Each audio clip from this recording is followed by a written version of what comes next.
ആരുടെ മായ മോഹമായി ആരുടെ രാഗഭാവമായി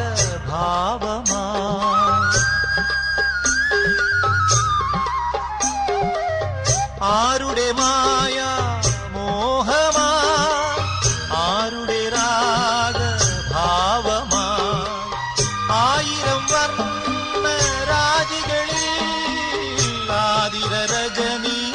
അണിഞ്ഞൊരുങ്ങി ഇന്ദുലേഖ കൺതുറന്നു ഇന്നുരാവും